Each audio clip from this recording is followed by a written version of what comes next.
That was one of the most strange, bizarre things because I was actually helping and healing and supporting. And I was like, what the F am I doing? Why am I experiencing this? Yeah, I want to hear a German joke. Knock, knock. Who's there? Who's there? We ask the questions. Yeah. Yeah. You did not see that coming. This video of a guy and a girl sitting in front of each other. The guy asks the girl to just constantly tell him that she loves him. And so she says, I love you. And then the guy is like, well, I don't really believe you yet right now, so tell it again. And so she tells it again and again and again and again until you see tears coming into his eyes. And it's a beautiful exercise, first of all, but it's also a representation of what I think that ayahuasca does. Welcome, guys. Another podcast. And now we have this random other guy joining us in. Thank you. Did we start yet? Yeah, we started, man. Oh, we started. Yeah. Today, David is Yes. part of the plan. What did you say? It's always good to have a D inside. So Yeah, there we just go. added the D like that. Yeah. There we go. Let's There we not go. let's not, or let's go there, or let's not go there today. Depends all how deep you want to go. Already in, man. Already in. Yeah, David is in because he fits the energy, loving the jokes, loving the playfulness, and at the same time, indeed, the depth of figuring out what the fuck we are doing on this planet. I have no freaking clue, man. Maybe that's a good name for the podcast. What the fuck are we doing here, podcast? What are we doing on this planet? Isn't it amazing to just sometimes, like, we're all living this life. We're walking around this earth, acting all like everything is just normal. We go to work, we eat, we just do whatever we do. But then at the same time, we're on a rotating planet, and that's at the same time flying, not just spinning around itself, but like flying around a big fireball. And that big fireball is flying through an infinite space, which also infinite. What? There must be an end, right? There's an end to everything. Infinite. How? What? And then we're like, yeah. I had a nice sandwich today. It's like, Yeah. And at the same time, like the rock is not even rock because this is like, it's just energy. yeah. It's Makes it indeed even more. it's 99.9% empty space, right? All the atom. I think there's a lot of research what they already not telling us. There's like so many more advanced stuff going on which we have no clue of. And it's just a lot of things are just so outside of our understanding that it's so difficult to believe. I mean, if we also, David and I both have been to a Dr. Joe Dispenza retreat where I have literally met people that the day before were not able to walk 3 flights of stairs, and now suddenly they can run up and down, and the next day they can run up and down the stairs without holding the stair bars, the bar that you hold when you're alongside the stairs. It's like there's things possible on an energetic level that eventually make absolute sense from a place of what Albert Einstein also said, that the field is the sole governing agent of the particle. But already that sentence on itself, even though Einstein is a well-renowned scientific guy, everyone believes in his theories, when he says that, then it's still so incomprehensible what that means. But how I interpret that is that everything is in the field first present before it manifests itself into physical form, which means that if we are able to focus our attention on something and we can focus on that long enough, there's going to be a way that it can manifest itself into physical reality. Yeah, it's insane. Like we literally saw like people being in a wheelchair, and it was so beautiful to experience them taking their first steps for the first time in their life or in a long time. We literally like walking next to those people who just stood up and just walked. Like, of course you hear those stories, but seeing it like firsthand is like, it's crazy. Yeah, like you were not supposed to be doing that. Like No. you got your diagnosis, you're in a wheelchair, you have your spinal cord injury, you're never gonna walk again, said the doctor in the lab, and it's like the last time I was in a retreat in Cancun, there was a woman on the stage telling her story of how at one point she had problems with digestion and with her colon, and so they ended up taking like the end of the colon and a part of her rectum out. And apparently an average length of your rectum is 9 centimeters. And they took a part of it out due to cancer, or at least they thought it was, and it ended up not even being that. So she ended up being also really pissed with the doctors. They took that out, making her rectum only 3 centimeters long, and as a result of that, she needed to go to the toilet every 15 minutes. So she barely did have had a life because she always needed to be close to the toilet. Yeah. And so after, I don't remember what length of time, but after a certain length of time, she was like, I'm so sick of this. I'm either going to just kill myself, or I'm going to really practice now what I've seen with Dr. Joe Dispenza's work. I'm really going to fucking do it and just change my life. And then luckily she had an amazing husband who was like, well, if anyone can do it, you can. So really empowering as well. And then she started really meditating, like sometimes 5, 6, 7 hours a day, because I mean, she didn't have anything else to do. She didn't have a life. So she's like, let me just meditate so much as I can to believe in a new possibility, because that's the essence of the meditations. It's constantly taking yourself out of this 5 senses reality and coming back into a higher reality, which is this, the field is the sole governing agent, the field, going into the field, and in that field, creating a new possibility from which you want to operate, from which you want to live. And so her new reality was a reality of, I can grow my rectum back. I am healthy again. I don't need to go to the toilet so often. I just... And she was standing there on the stage, and they showed on the screen the evidence of what the doctors had written down in regards to how the operation took out a certain part of her colon and her rectum. And then at one point that they did the research again, and they saw that after her rectum was only 3 centimeters long, it had grown itself back. And to do a little extra on it, it didn't just grow itself back to 9 centimeters. It grew until 10 centimeters, like universe playing a joke of like, let's add an extra centimeter there so you have extra space. It's like, what? That's What? crazy. Does it apply to apply to more things? Growing extra centimeter? I mean, if this is possible, I'd say anything. It's asking incredible. for a friend, huh? Asking for a friend. So basically, what you're saying is actually this woman was meditating on her toilet for 7 hours a day. Yeah, I mean, or quickly going to the toilet, going back, and staying kind of in a meditative state. That's As crazy. we did with the Vipassana as well, constantly being in a meditative state, even when you're walking around. Yeah, it's incredible, and the stupidity and the just like the mind blowing that happens with the doctors, because there was also an example of a of a woman, then her thyroid being taken out, and then her thyroid grew back. But her first time the thyroid was taken out was, of course, because it needed to be taken out. It wasn't good, and it grew back. She grew back the thyroid, and then afterwards she goes to the doctor. Is like, hey, I have new thyroid, and the doctor's like, ooh, okay, yeah, so we're gonna have to take it out again. It's like, what? No. What? That's crazy. And oh, by the way, with this other woman with the rectum, the doctors even checked, and the rectum looked like it was from a baby. Like it was so new. It was so they can barely check that. So incredible. Like you're like building a new whole part of your body, and it's like super new. It's like brand new. I should just grow a kidney and then sell it or something, Yeah. It has to, I have to think of the story. I think it was in grow Thinking. A kidney and sell it. I think, and like the suddenly all sorts of new organ businesses opened up because people are becoming so good at it. Yeah. Now I understand where the kidney beans come from. Those must be like the failed experiments from growing a kidney. Yeah, they just say it's very small.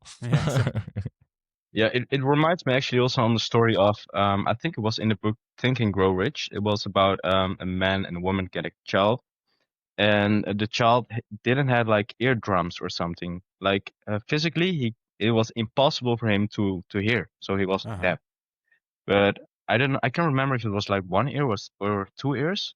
But the dad and the mom was like affirmations when he was like very young, to like, you can do whatever you want. You can even hear. You can hear. You can just hear. You can hear. You can hear. You can hear. You can hear the best of everyone. And then at one point, they noticed that this guy was actually hearing stuff. So they went to the doctor and they did test, and he responded on stuff. So he could literally hear, but there was like no organ in his ear, so he couldn't hear. There was like no explanation for it. He could hear without ears, actually.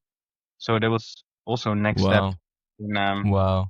Yeah, Aw- and also crazy because it shows also that they were giving affirmations whilst he wasn't able to hear them, but it wasn't about the words. It was about the energy, right? Damn, that is actually also answering a question which I have, because I cannot sleep very well with noises, but I wanted to listen to I'm rich, I abundance and everything while sleeping. But if I hear it, I cannot sleep. But I thought, does it work if I cannot hear it? So there's my answer, I guess.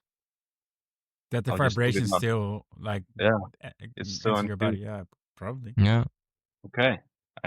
Yeah. And I mean, going to bed every night with that intention of becoming more fuller version of yourself, meaning stepping more into the abundance that you are, in that sense, that intention on itself, and then playing something that's affirming that intention, like you press the button and it's like, I'm going to be focusing my sleep on that. That on itself, I think, also holds an enormous power. Amen. Yeah. I hope. Yeah.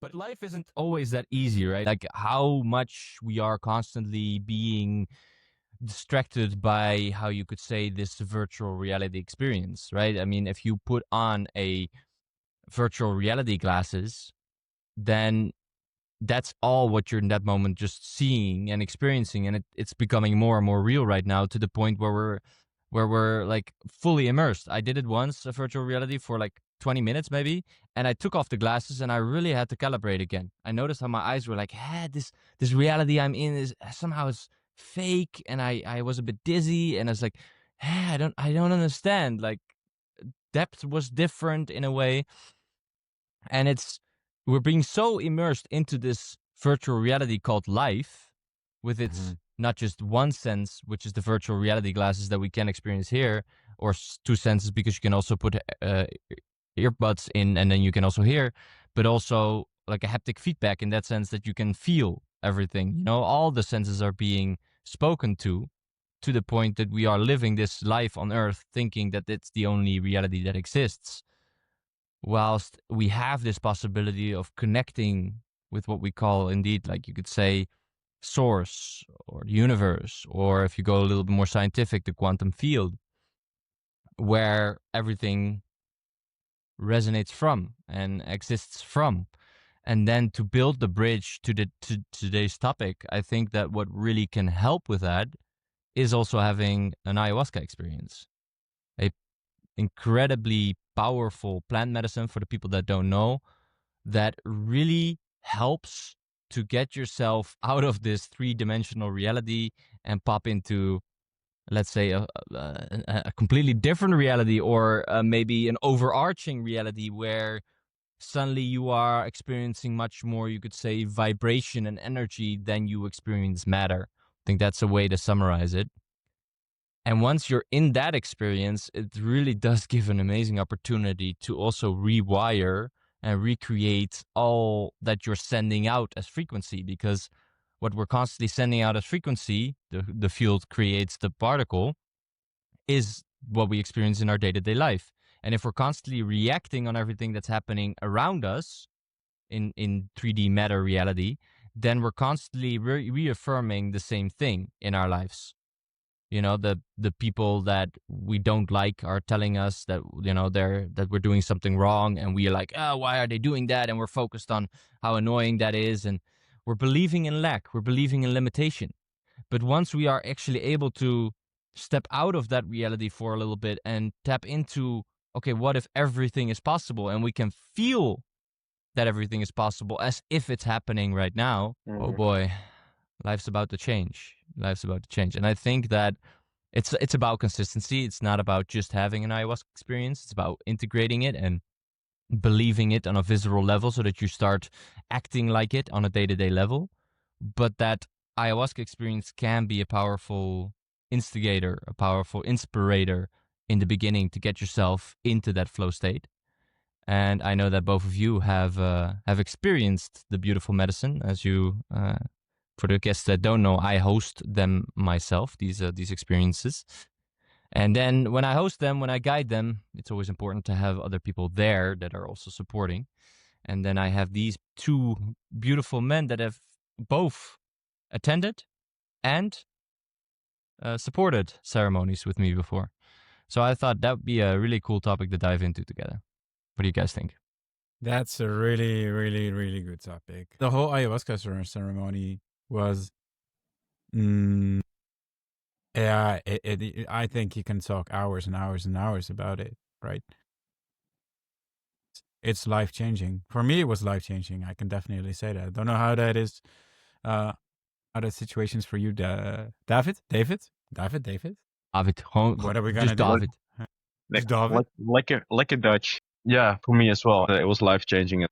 I wanted to go back in my life where I experienced like a certain feeling of happiness, and I haven't found it back for so freaking long. And then the first weeks after the ayahuasca, I found it again. So for me, it was like a shortcut back to my true self. Like I think because of trauma and everything what happens, my perception and my belief went a side tour, from my true self to fear and thinking negative. And because I was thinking so much of the negative, that thought made in my brain like the connections. So it was like a highway. Every time when I saw something in my experience was a trigger for me to think dark. So because you think something so often, it's like an easy route. It's like a highway in your brain. But what the ayahuasca did for me, it was the other side of the coin, where I wanted to go. It was not conditioned, so I had to step out of my thinking brain to chop like a machete through the woods, a new path to more light, to myself again. And because of the ayahuasca, I could do that, because you're getting out of your normal thought processes, getting to see new routes. And yeah, so I really felt that. And yeah, the job after was to integrate and really consciously think more about the new route through the forest, which is not a highway yet. And yeah, and right now I build a stone path of it, and I'm still not fully done, of course. I'm going to make that a highway, and then just let the other highway, the old one, just grown with all grass and stuff. Not think of The it. jungle can start growing, yeah. So that it's not as easy to go that path. Yeah, I think what you also highlight here is really beautiful, like because you're saying like okay, it is beating a new pathway, and at the same time the integration, it just becomes so incredibly important. I really never want people to think that it's a magic pill that's going to create all the solutions. I want people to show up there with an idea of giving themselves some form of inspiration, and then understanding that it's like, okay, then the work really starts. That's what I always say on the last day. Okay, now is when the work really starts, because especially in the weeks after, it's going to be easier to make the choices that are more in alignment with who you want to be. And at the same time, there's going to be moments where people outside of you trigger you, where you're suddenly thinking back about an old pattern, and you might be inclined to take that path. In those first weeks, it's easier to then be aware and to notice and to be like, no, that's not me anymore. I'm not going to do it. But at one point, there is going to be triggers strong enough that are going to pop you back into your old patterns. There's all these inspirations of wanting to stop doing drugs, or stop smoking, wanting to eat more healthy, wanting to take up meditation, wanting to go in and speak in public more and play the guitar, or whatever it is that you got inspired to do more of. And then at one point there is just a feeling of, wait, but I don't feel connected to that inspiration anymore. And that's when it's so important that we build up an integrative system afterwards, where we're able to really focus ourselves and our energy in again to, okay, I am actually creating something of a new life, and what's the vision that I felt during the ayahuasca that I can pull back into again, so that I can continue living that. And at the same time being super kind to yourself, that if you're already integrating just 20%, which is already a lot, it's a lot, because we do have these deeply rooted programs that come from our youth when we were little babies, when we couldn't do anything else but just take in, right? If I look at Noah, my son right now, it's incredible how he's now, yesterday he became 12 weeks old. It's incredible to see him. He's so like looking at you like with this intense curiosity and openness. And you can see the universe in him, but you see also that there's no filter. There's no filter. He's taking everything in, which constantly constantly makes me conscious of the fact that I want to be the best version of myself, so that he gets all the programs from me that help him thrive in this life. But at the same time, I know that I have programs that I'm still struggling with, that I get to improve, and I'm going to get some amazing reflections in the upcoming years from him that he's going to show me. I'm going to be like, why does he do that? And then someone's going to tell me, yeah, well, that's what you do. I'm like, oh, really? Fuck. And I'm loving already that phase. It's annoying, but it's also going to be really beautiful to dive deeper inside myself. And yeah, I think that ayahuasca really offers that opportunity to heal, and at the same time integration. So crucial. Yeah. Amen. Yeah. Amen. And then I'm curious, David, what is some of these darker paths, darker thought ways that have already changed, and this new stone path, as you call it? What kind of, how does that manifest itself in your day to day?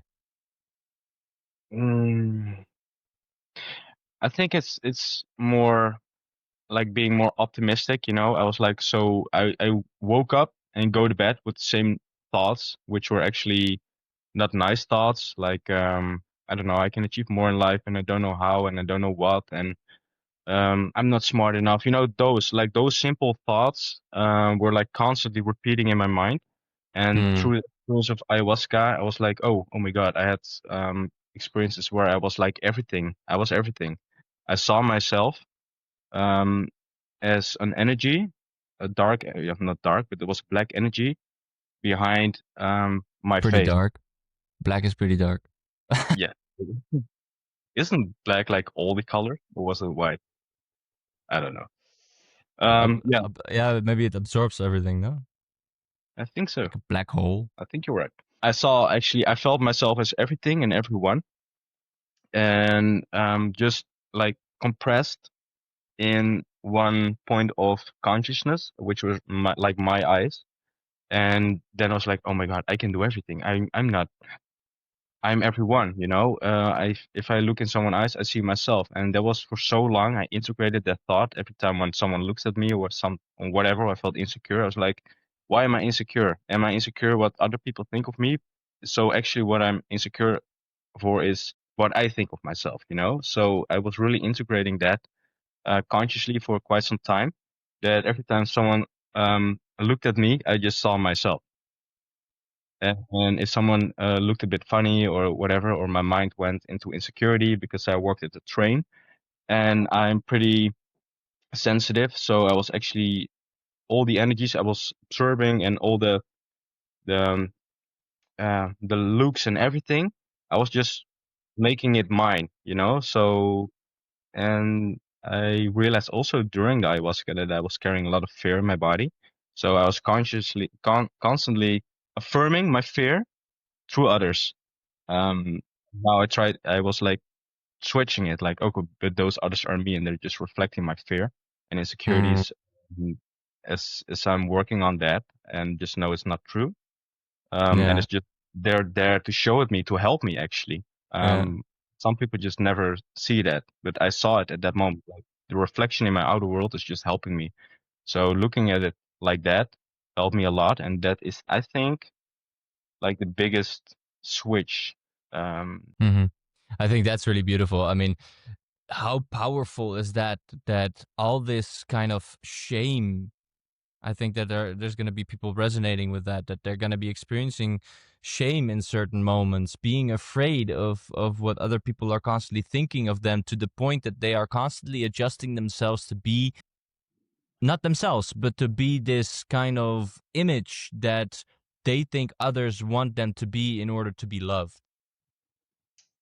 And, you know, it's a fun kind of game that your ego can play, but it takes you completely out of connection with who you truly are. So over time, it's going to get you to lose energy, to become depressed. You know, it's going to, and then once you do get a compliment from someone about you, then you can't even really receive that compliment because it's not really you that you were showing it in the first place. It's just, you know, your egoic self. So it's like, what are we doing when we get so lost in this game that we're constantly playing with each other, where we constantly need to show each other how amazing we are, while we're actually just, you know, reflections. And eventually, if you can feel that vibration, because it is like a vibration of you are just a reflection of me, then indeed it can, when you can tap into that on a daily basis again, it really helps to just take away all these stupid layers that you're acting out, that you think that the other person needs to see so that they might like you,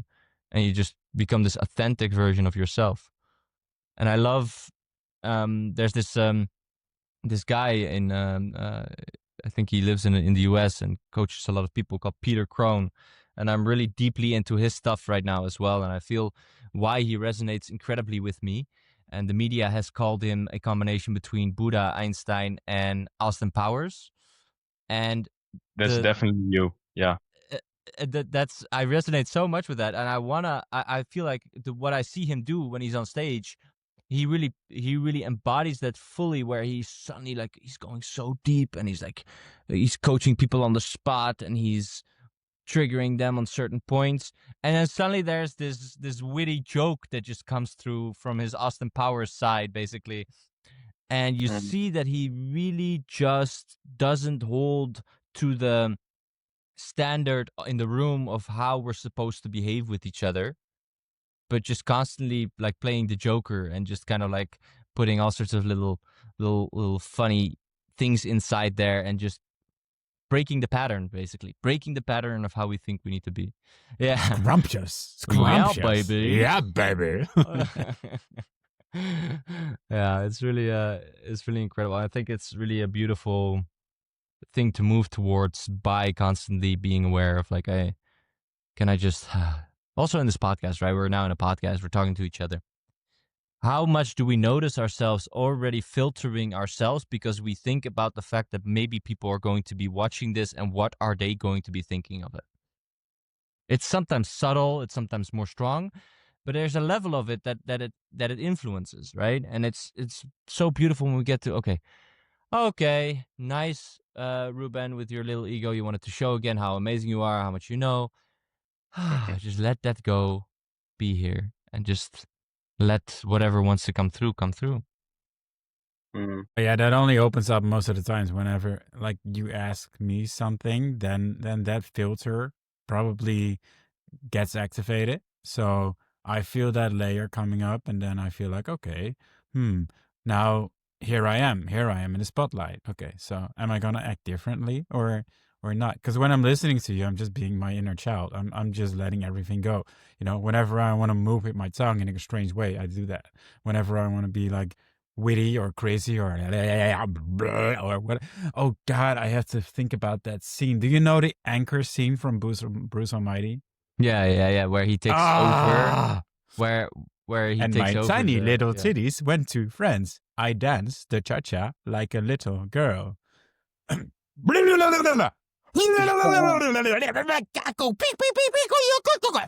Sorry.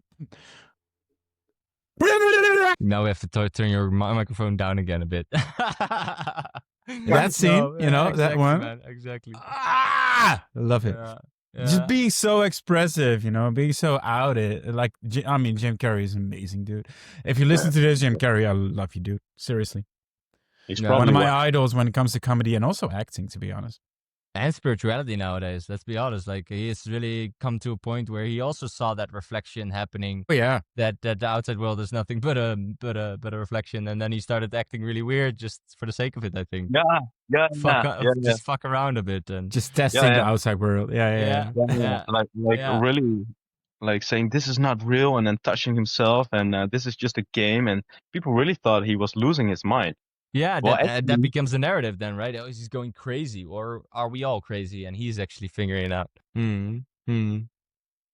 Yeah, this beautiful transcendence. And of course, there's many ways of doing that, but ayahuasca definitely is a very powerful tool to do that. And yeah, I'm curious also for you to share, Martin, what for regards to ayahuasca is something that really sticks with you in your experiences that was transformational or important for you. Probably 2 things. No, 3. No, 5. 7. A lot of things, to be honest. I mean, one of the things that really stuck with me is the moment that I was supporting and I was helping. That I never seen that in my entire life. That I could see in all the bodies laying there or being there, not just laying there, but just being there. I could see a line, and through this line were all these little spots, and some were marked very vividly with a particular color, and some were a little less colorful and out there. And when I sent my thoughts and my energy and my focus towards those like softer spots where the color was not really out, I could see the color lighten up, and the person that I was referring to, or what I was sitting next to, actually responded to that, like some sort of freeing either a blocked, Blocked energy. blockage, blocked energy, whatever, or obstacle, that was one of the most mesmerizing experiences, because I could actually see a line throughout the whole body, like all these basically like meridians. Like meridians, like chakras, like it was crazy. And when I, really concentrated on that, or when I put my hand there, then immediately there was a response, and I could see the colors changing. That was one of the most strange, bizarre things, because I was actually helping and healing and supporting, and I was like, "What the f am I doing? Why am I experiencing this?" But okay, cool. And then I had a talk with the person who I did it with, actually, more people, also Jurgen, and they were saying, yeah, the moment that you did this, I felt like I was being freed, that there were like these negative thoughts going on, and then suddenly those negative thoughts weren't negative anymore. It was more like open, transparent, transcendent. So that was absolutely. And you meant the way what you did with the tuning fork, or in another way? No, with my hands. With your hands. Yeah, your with magic my hands. All the ladies love your magic hands. Oh, yes. Come here, come here. If I can do this with one finger, what can I do with 2? No, but stupid joke. That was really, really. That's the ego. That's the funny thing, right? Yeah. Yeah, you make this joke, which just is the purest expression of what you're feeling in that moment. And then there's a couple of filters that jump over it that are like, okay, how are people going to interpret it? Okay, this is actually a little bit weird because it's too sexual, maybe it's too random coming, whatever your mind makes up of it. And then suddenly I start feeling the awkwardness, whilst I first just felt the joy of it. But then suddenly you made it, you made yourself feel awkward about it. And I'm like, wait a second. Well, oh yeah, that's actually, that was really, no, it wasn't strange. It was just, if you would have owned it by just allowing yourself the full expression of it, then it would have probably been just very normal. Right? Yeah. And even if it wouldn't have been, it's still something that you express, and that's what is important, right? It's joy. No, definitely. I agree. It's a nice moment to add to my awkward moments, like my gallery of awkward moments, where I introduce awkward to the situation itself instead of just letting the joy out. But can also become a goal to create awkwardness. That's also fun. Well, why not? Hey, I mean, already on a good. I'm already on a high street. On a roll. On a roll, baby. Yeah, baby. Yeah, so, baby. One of the other things that I noticed is that my playfulness in the first experience really, really, shone. Like it really not escalated in a wrong way, but escalated. Like, oh wow, I felt so much playfulness and also love, value, very valuable, loving, warm feelings towards the other people around there. But especially the playfulness in myself. I had a moment where I had to laugh, and I could not stop laughing. It was just going on and on and on. It was like, is this gonna stop? It's not, probably. I felt like a monkey, like just. But seriously, like it's such a.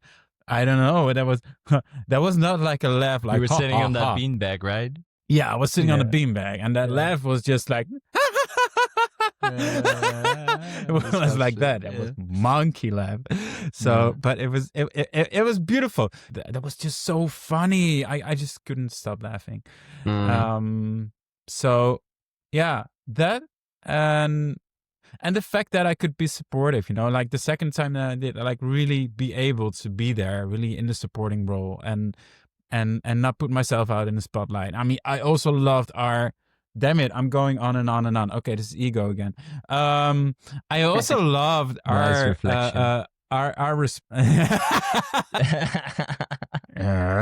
When is my time?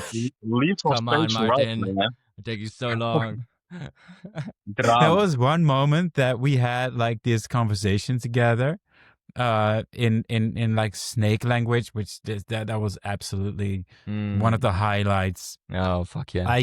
I could understand what you were saying. You could understand what I was saying. We were just going there, and the other people were like, "What the is going on here?" And we were like, "No, we understand this." It was like our inner shamanic maybe side. A little bit people were thinking that, but I think that being in that space, you could just feel it. You could feel what it was doing with regards to energy in the space. I use that snake language more often, just to give some context. Sometimes, you just get something strange to move through you, which you could say is strange, but once you start to just allow it, such as these snake sounds, like there's this specific sentence that whenever I'm working in someone's energy field has started coming up. So I sometimes as a guide, I come to certain people in the room, and I sit down next to the mattress, and maybe I start moving indeed with my hands certain energy, or I literally put my hands on their back or something to move energy up the spine. And then there's this constant sentence that comes through. It's like shila shalahare shila shalahare shila. And there's so many other like snake languages that even when I'm just doing walking meditation, sometimes I start making all sorts of sounds. This morning it happened the same thing, where I don't know what I'm saying, but I can feel what I'm saying. And I think especially when you're in an ayahuasca, it's like becomes very clear what that energy is doing. And of course, when I make the connection between a kind of snake sounding language, and at the same time I'm working on someone's spine, which often is related to the snake kundalini energy, the spinal cord that moves as a snake, has a DNA spiral. Yeah, it could kind of make sense that sound helps the vibration to move within the spine. Yeah. And that's what I see when people are then suddenly having jolts and movements, and sometimes even orgasmic movements coming through, because your energy field is on that moment open, and you're just allowing the expression of it. I had one moment though where I was really afraid, like for a small brief moment, because I was being warned. I think I was laying on a bed, and there was a tunnel where I was passing through, and I could see all these signs coming up, like danger, danger, it's gonna be really hot now. Danger, danger, you're hitting 1,000 degrees, whatever. Danger, danger, it's even above that. And they were like, "Are you sure? Because you're gonna die if you go on. If you're gonna die if you answer this." And I was like, "No, I'm gonna answer this." That was the first session where the dragon energy really came out. And that was a moment that when I was like, "Nah, I'm just gonna go, through this." And then I entered like the stomach of the dragon, and I felt the whole like structure, the abdominal, like everything, going on there. And suddenly I was just in it. It was just my energy soaring there. And I had some moments where I was like, "Okay, am I away now?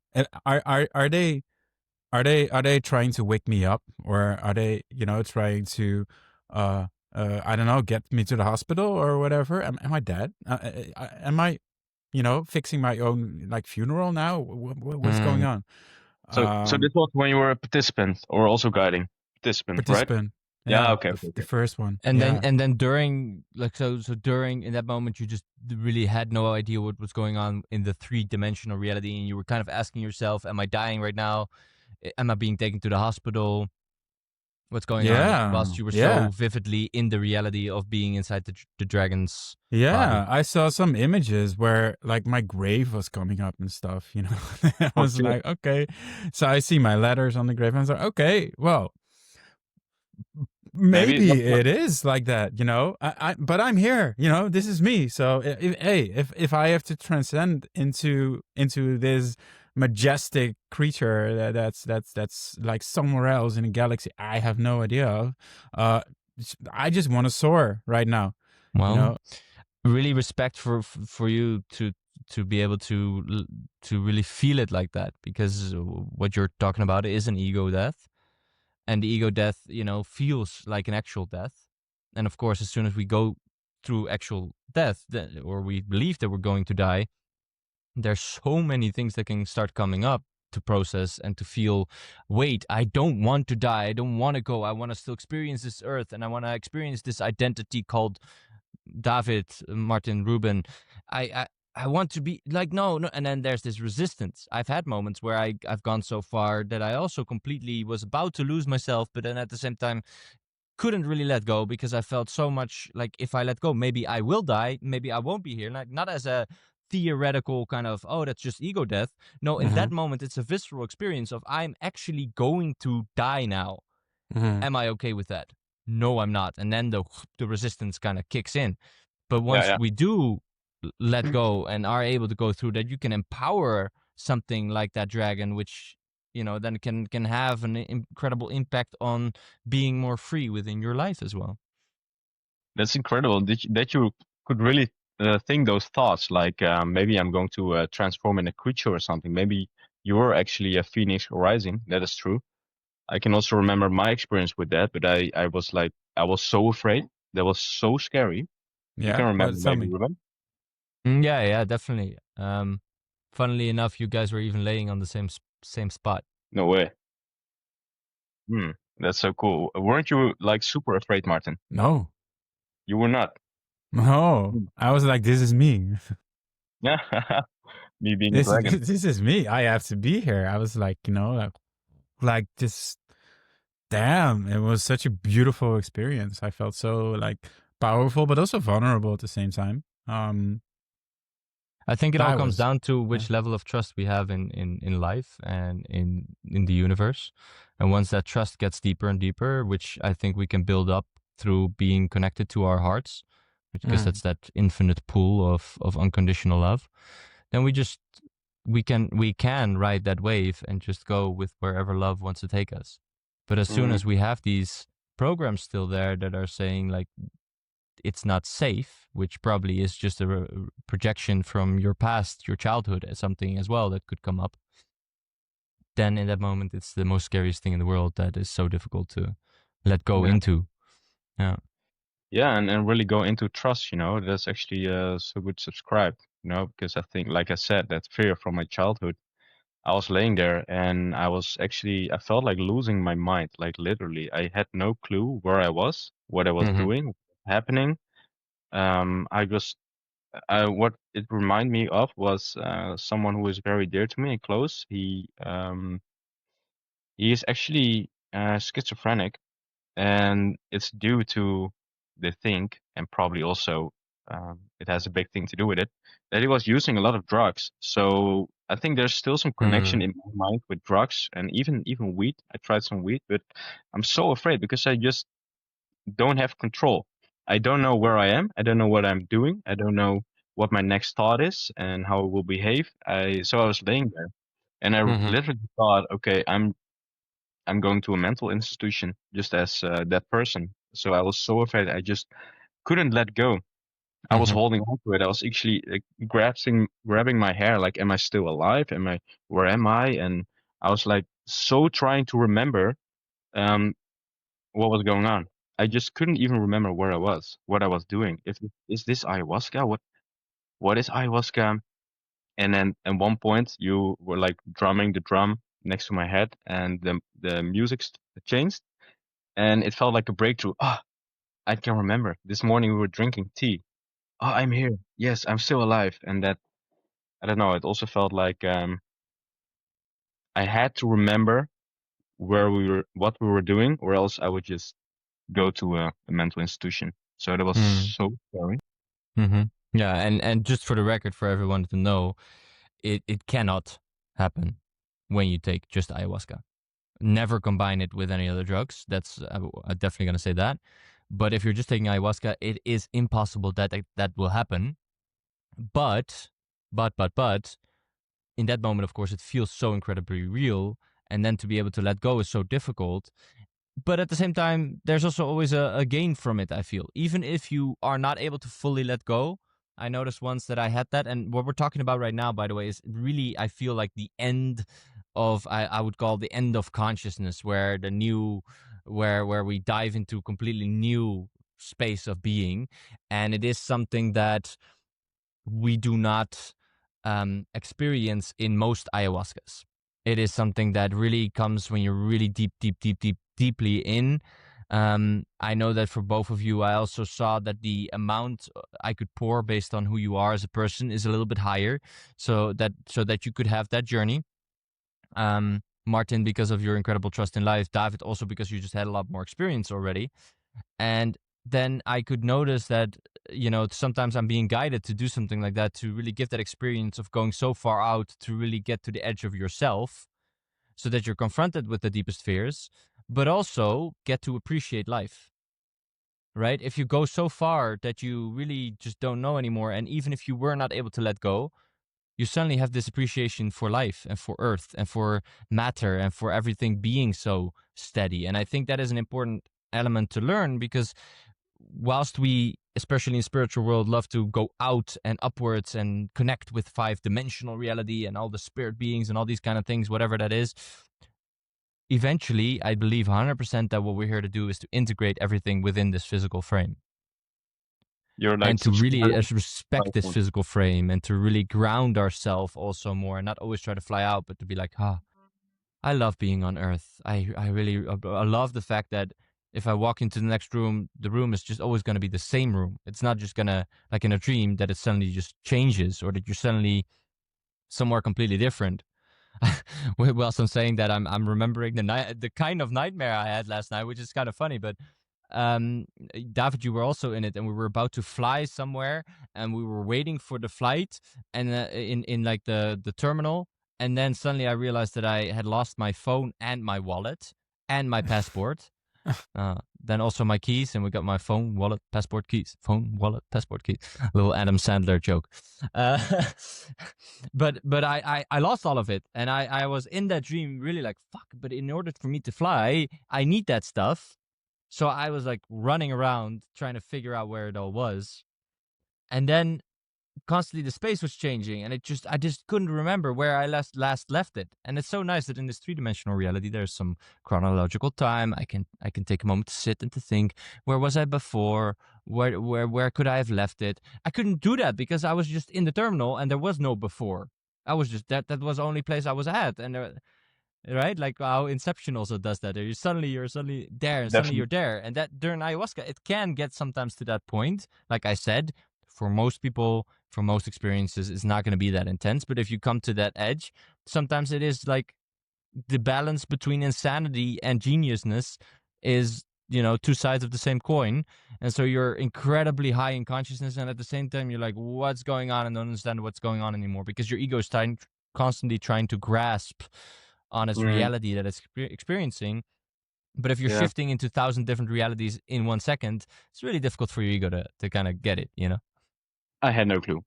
um, but what you're subscribing is actually exactly how it was. It really helped me in a way which I needed to. So that is also a nice point. Like ayahuasca is giving you exactly what you need at that moment, because it was not my first ayahuasca, which was showing me my fear and that I shouldn't be afraid or something. And this ayahuasca really dived me like in the core of that fear. And so I experienced so much fear. So all the fear which is stored in my body, I really believe that it just surfaced through that ayahuasca. And I noticed that like months after it, I felt like so much fear. I was even calling you, I think, at one point that I called you, and you didn't answer. Didn't, when I needed you the most, you didn't answer. But maybe that was just how it needed to be. But I was Yeah, sitting in you got the couch. to process it yourself. Yeah, I'm I just a was sitting. reflection, anyways, of you, so you had to process it anyways with yourself. I think you're right.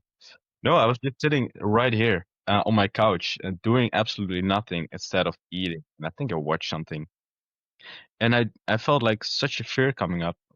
Suddenly, I felt again that moment of losing my mind. I felt like a panic attack, a full-on panic attack, and I have them in the past when I was like way younger. And then I was like, why do I have this right now? I'm way too far in my development, and that's my ego, of course, to feel this again. So I was like literally thinking I was losing my mind on the couch while watching a movie. So it helped me also. And then because if people hear this, they're like, wait, I'm gonna do ayahuasca, and then afterwards I'm gonna have panic attacks. Like, why does it help you?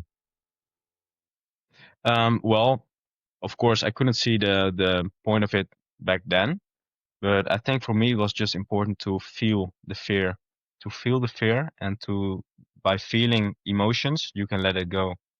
Mm-hmm. So So maybe was it like compared to when you were having panic attacks when you were younger, you did not have the consciousness in order to just observe and be with it, and therefore all these panic attacks kind of stored itself as trauma within your body, and then now suddenly it was like, okay, we're gonna bring up that fear, but you have done the work, and I don't think that's a negative because you mentioned that, oh, it's my ego, but it is actually also really good as a affirmation to say like, well, I've done so much work, why is this coming up? But it also made sense that you have done so much work, so it is coming up, and you're able to stay with it and be present with it, and therefore love yourself through it. thank you for not picking up. So that was it. Yeah, I Yeah, or think else you so. would have been like, Ruben has done it for me. I always need Yeah, something external for me to fix it. yeah. You're right. It's actually true Which because I, doesn't mean that it's amazing also, of course, to connect with friends and people that can help us outside of us to sometimes redirect ourselves back into what we truly are, which is an infinite being with infinite wisdom. But sometimes we forget that when we play these little ego roles, and then it's nice that someone else, that someone sometimes or some moments has the consciousness in order to guide us again. That is also yeah, beautiful, of course. But of when we course. are able to handle it ourselves and do it ourselves, that's the most powerful. Yeah, just like you say, I was just sitting like, okay, I feel this fear, I feel this panic attack coming up.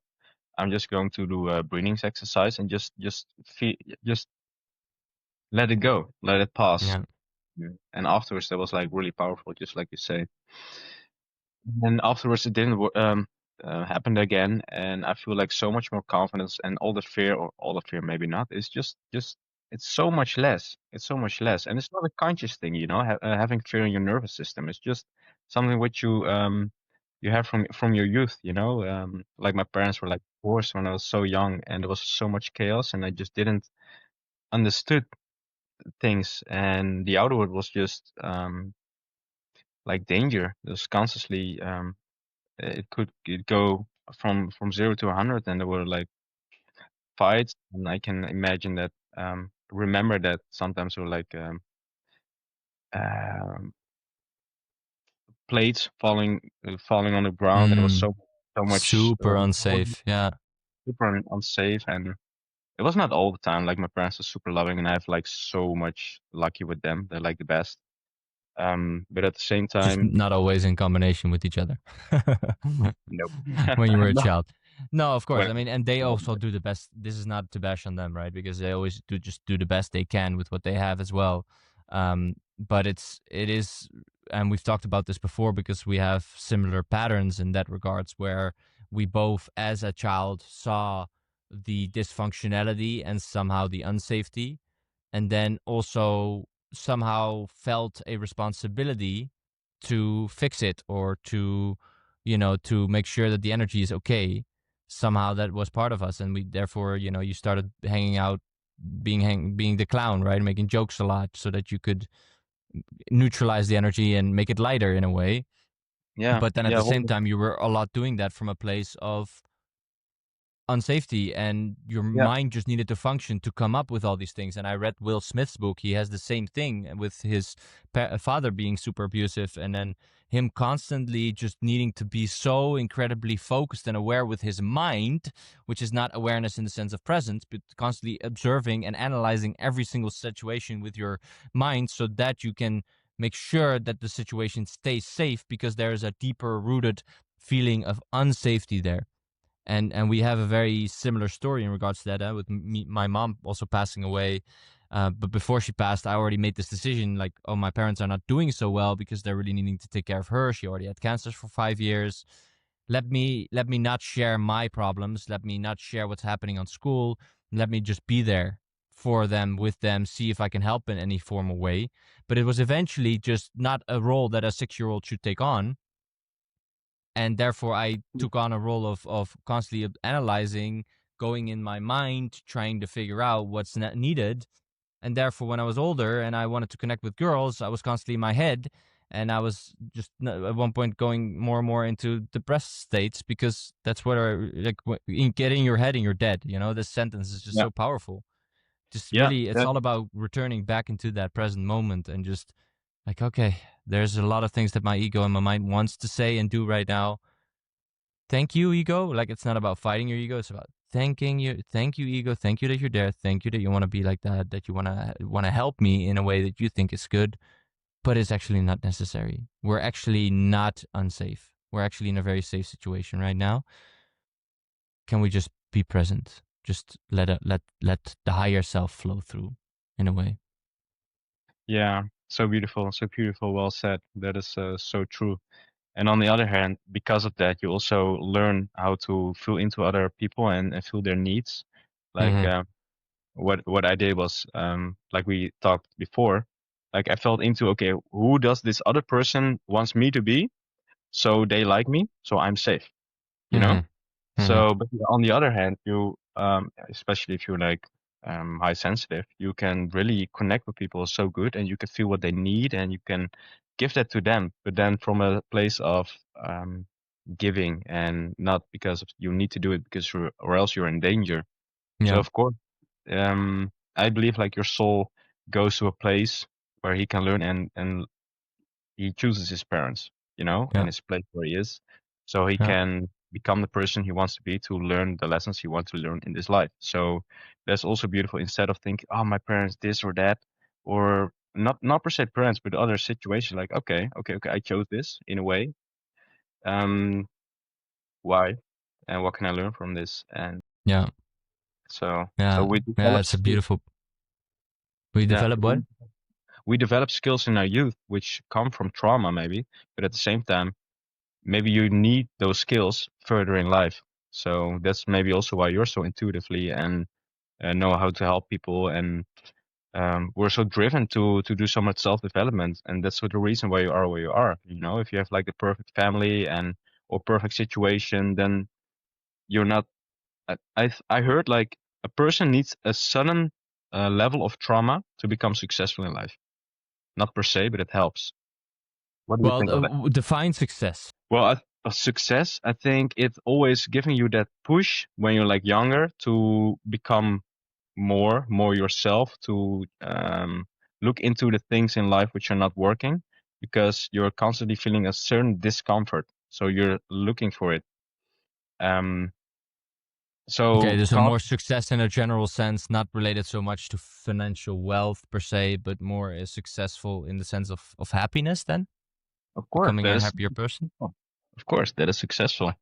And Mm-hmm. most of the time, I think that's also going hand in hand with maybe even material stuff. But a successful person is just happy, glad with himself.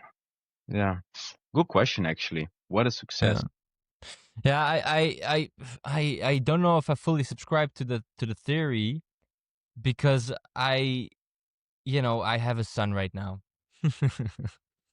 And I don't want him I don't want him to I want to give him as much safety and as much, and of course, if you give so much love, then a child can later say, when he's older, he can say, well, you gave me so much love, I didn't have enough freedom, Mm. or you gave so much freedom, and then they're gonna say you didn't give me enough love.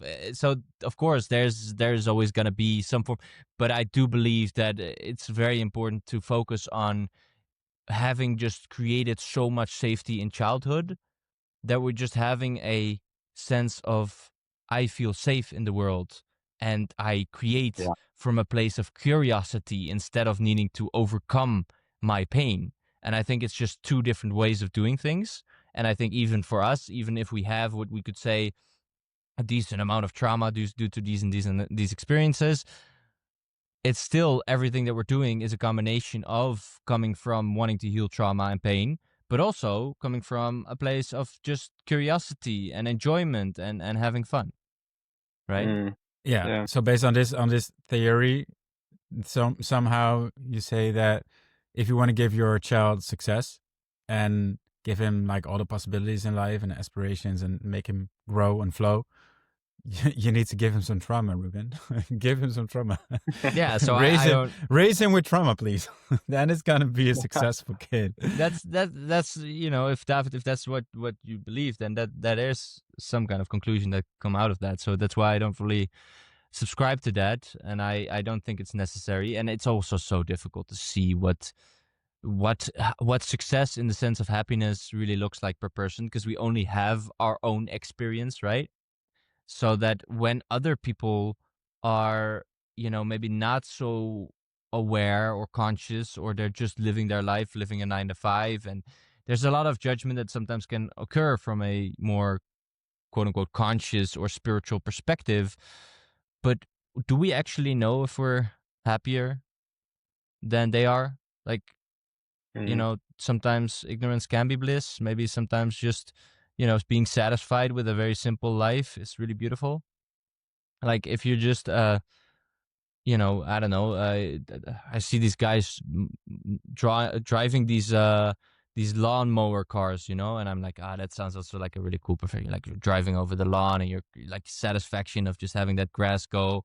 At the same time, a very simple profession.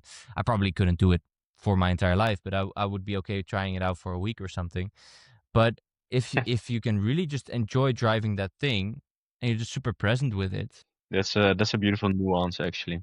But it sounds also logical, to have always that push somewhere in your body, like, okay, and yeah, maybe it's then not the success from the right energy, because now you're saying it like this. Maybe some people need to become more, work more, earn more to fill that hole, So maybe that's a nice nuance. Yeah, and I mean, eventually you cannot fill that hole by doing all these things, right? So that's not even effective. Eventually, it's all about, can I just love that hole? Hmm. And Or that's do I? easy when Yeah. we're talking about a woman, that we love that hole, but with the dark hole inside of us, is not always that easy to love. But to come back to ayahuasca, and also to what I shared in the newsletter, in my ayahuasca newsletter yesterday, I don't know if you already saw that, but this video of a guy and a girl sitting in front of each other, and the guy asks the girl to just constantly tell him that she loves him, and so she says, "I love you." And then the guy is like, well, I don't really believe you yet right now. So, okay, tell it again. And so she tells it again and again and again and again, until you see tears coming into his eyes. And it's a beautiful exercise, first of all, but it's also a representation of what I think that ayahuasca does. When we are in an ayahuasca ceremony, it is all these little parts of trauma and pain and everything that's inside of us that's coming up to the surface. But at the same time, there's a huge amount of loving awareness that is present there, that then allows us to be able to really feel, okay, I can love also this part of myself. Like, and at one point, you remember, David, I had this ceremony where I had the download of starting a new religion, almost, Alawism, right? Machisme in Dutch. Alawism, where everything that you feel and everything that you think, if you can 100% deeply, deeply allow it, you're going to be in the best possible state in your life. you fully and everything. And it was a very powerful experience because during the ayahuasca experience, I was feeling certain situations popped it up. And then suddenly there was this like judgment about that I acted like that I said it like that I was behaving like that. And then towards the judgment, suddenly there was this feeling of, what if I can just allow that? And the first time that happened, it was as if ayahuasca was doing it for me. So she was showing me through myself. So basically, like, what if you would allow that? And she showed me how to allow that. And then as soon as there was this allowance, my eardrums went like in out, and it was as if little hummingbirds flew past my ears. Like I was, and suddenly there was this infinite love. And then there was another situation that popped up into my mind where I felt judged, or where I judged myself, better to say, or judged even someone else. And then now it was up to me. So ayahuasca wasn't doing it for me anymore, but I was like a little kid, like, can I also just love myself fully through that? And then again, eardrums, boom, boom, hummingbirds, zzz, like a visceral, not just as an energetical. It was really, my eardrums were really doing that, and I could really hear that sound as if it was not just thoughts in my head, but as a sound, as if those birds were really passing by my ears. It was crazy. And then it was just situation after situation popping up, and me like, let me allow that too. Oh, can I really allow that? Oh, but that was really terrible what I did. I really shouldn't have said that to that person, and I'm so negative, and my ego is always coming in the way, and all these judgments that then at one point was some of them were difficult, but then I was like, okay, is it really okay to allow that? Having to have that question. But if I allow that, won't I do that negative behavior then more often? Which is like this thought that the ego also sometimes has. And then being able to like, no, wait, everything that I feel and think is allowed. It's maybe not about everything that I do. Yes, if you look backwards, everything that you did is okay. Maybe not everything that you do is allowed, because we're not going to go around and kill people. But everything that I feel and everything that I think is just fully okay. Can I just sink completely into that? And that freedom that exists there is amazing. But it's not as easy to do that if you're just going throughout your day, living your life. And I think that's somewhere where ayahuasca can be such a beautiful gift, because it gives us that weekend or that night to really dive deeply into all of that pain, all of that judgment, and to really be there with unconditional love, so that afterwards we're feeling more free, and we feel like, hey, I can just be. I can just be. I don't need to do so much. I can just be. Mm. You feeling that one, Martin, or feeling something else? I was crying. Yeah, I saw. I'm curious. I think it's wonderful how you describe it, and definitely the moments that you allow yourself, just, oh, I can allow this, and oh, can I also allow this? Like this beautiful little kid that's just being there in its total awareness, the most beautiful way of how you can let that kid really live, from within yourself. I think that's beautiful. The moment, well, no, I cried because I don't know. I felt like I was carrying a lot of pain suddenly. I made a joke about that part of being successful. I had to like laugh about it. There was a lot of joy, and after that joy, it was just like, boom. here's something else underneath this all, and like, talking about like trauma, like what it can do to you, and if it, I mean, they say that, being like a creative person, or in whatever way, but I mean, in my from my perception, like being an artist, like being an actor, they say you have to have your traumas, otherwise you will not be successful as an actor. You will not reach those emotions, or those layers, those depths. It's not necessarily like a very welcoming or pleasant thing. I mean, I am thankful for my traumas, and they are massive, but I'm thankful for them because I really grew, from it. But I mean, considering whether you would give your kid trauma to be more successful, or to just give it like all the love and attention as you're doing right now, Ruben. I think that's the best way possible. So no, that one really hit home. Yeah, I mean, I'm not a father yet, I think. Yeah. So And I mean, life is gonna give him his challenges based on what he as a soul is also wanting to experience in this life. I believe there's certain things that we put into what you could call a soul contract before we come to this earth. And, if there are certain experiences we want to live and we need a contrasting experience, meaning we need to experience the dark for us to be able to see that light, yeah, then we will get it. I don't think we need to do anything except for loving our child. And it wasn't interesting because I was speaking to another father and mother who actually had the opinion that life is the world and life is tough, and therefore we need to already kind of show our children that it is like that so that they can prepare themselves for it. And I really don't subscribe to that.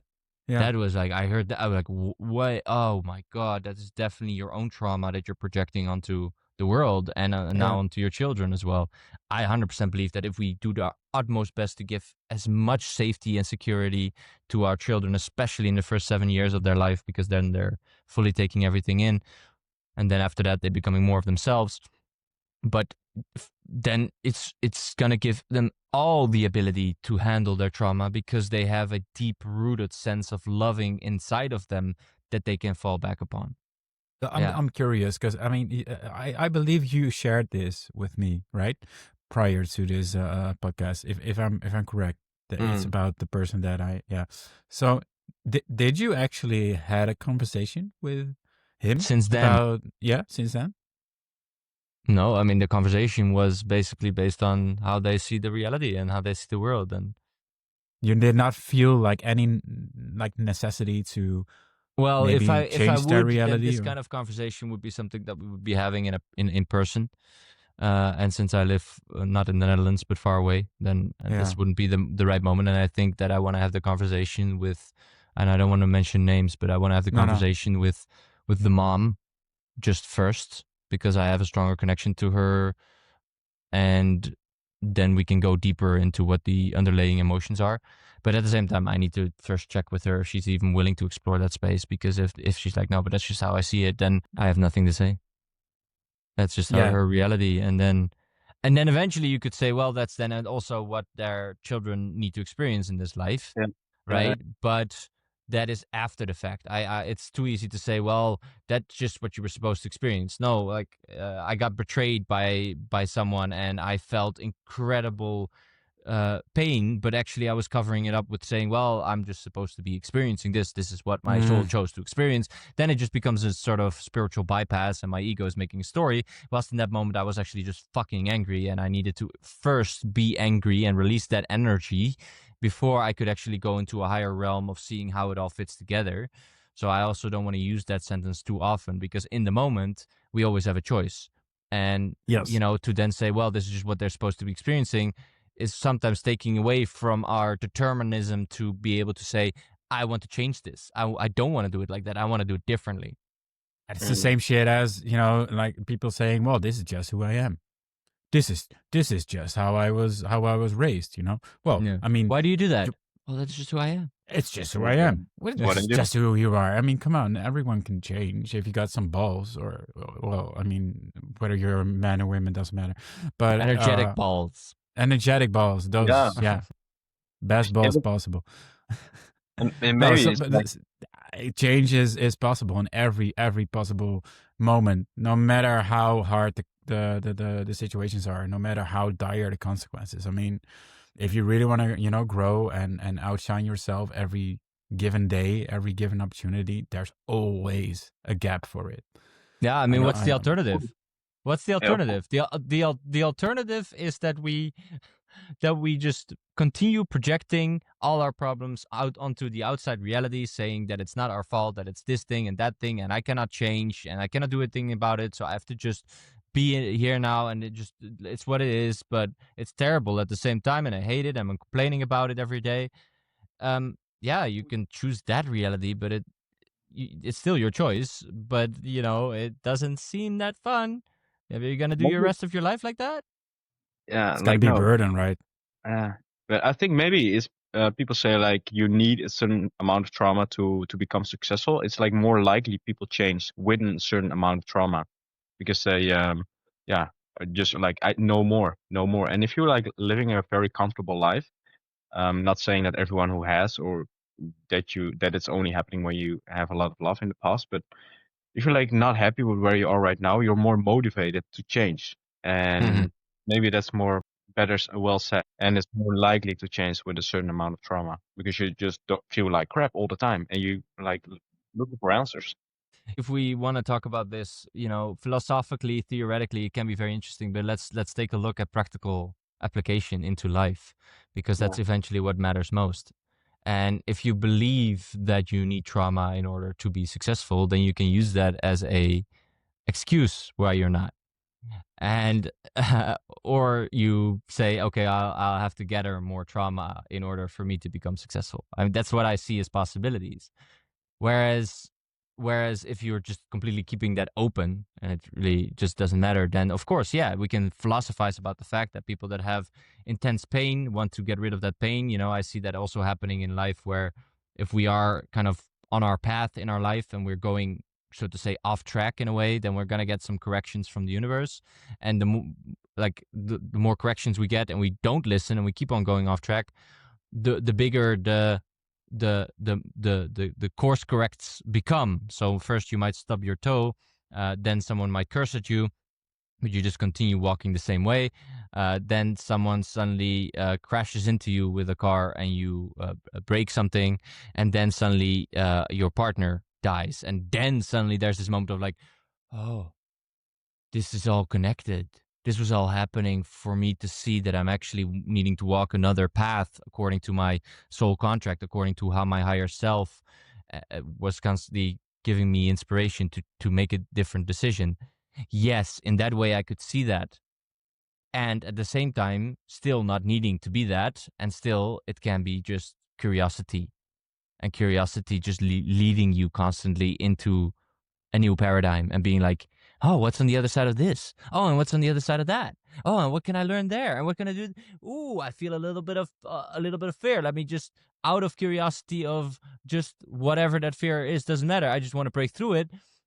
Let me just be curious about it and just feel into that and see, oh, if I say that or if I do this, what will happen? Mm. Just as good as a reality as doing it through trauma. So indeed, both are fine. It's just, I think, theoretically we don't want to create ultimatums that if No, no. if you have more trauma, you're going to be more successful. I think that's just limiting. No, it's true though, but no. More likely. Yes. Are you going to give us an analysis? Next week, you're going to come back with an entire report on why that's true. Next Yeah, week I it's can be gonna there. be a very traumatic response. Love it. Love it. Yeah. Thank you guys so much. I think Kidding we hit them. a couple of really important points here on self-development and on looking into yourself and allowing yourself to really start loving more of yourself. And for people that do feel the pull, because I do believe that ayahuasca always is something that pulls you in a way. And the funny thing is, this morning I was doing walking meditation, and I'm like walking and I'm focusing my eyes in the distance, right? But suddenly I see this car, and on the car I see the license plate Aya with a Y, like the short for No. ayahuasca, and Wow. then 999. And I'm like, okay, okay.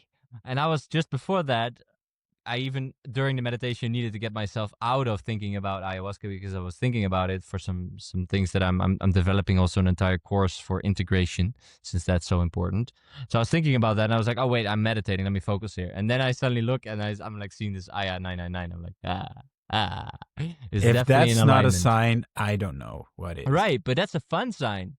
If I would then like not look at that sign, for example, then it's gonna come again and again and again until it does start coming in a maybe more traumatic way.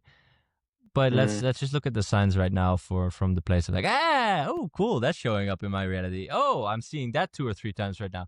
Last time, like you guys both know Dina as well. There was a postal man right in front of our door, and on his post, because he was on the bike, and you have this in the back, you have where all the post is in, right? And so on that thing it said Dina. So I send the message to her with a photo. I'm like, I guess we gotta connect. And then we had the most amazing call after that.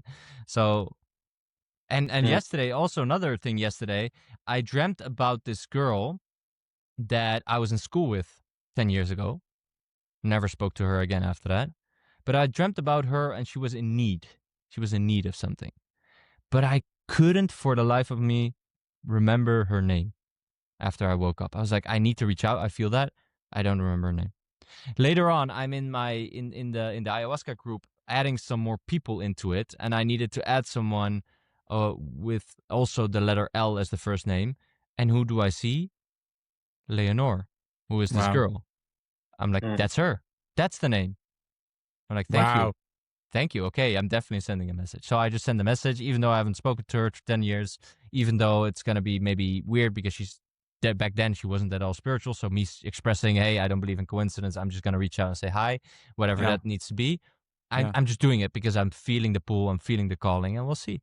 We'll see why. But it usually creates magic. It usually creates magic. Nice, man. That's a nice flow. That's really nice. Yeah. Beautiful, guys. So if anyone does feel that calling or feels they're getting the signs, you're welcome to reach out to see if right now is the right timing for you to do a ceremony. We have them going, usually every 2 months or so. And I want to thank you guys. 10 out of 10. Input. Would definitely recommend. Definitely. Yeah, maybe you see even Martin or I. So that's a big plus, I guess. That's maybe even both. That would be powerful. That would be a powerful. I'm not sure if I'm ready for that, to be honest. We can connect in real life before, so we won't get that nervous. That nervous. Oh my God, you're sitting right next to me. Much love, guys, and see you guys next week. See you next week. See ya.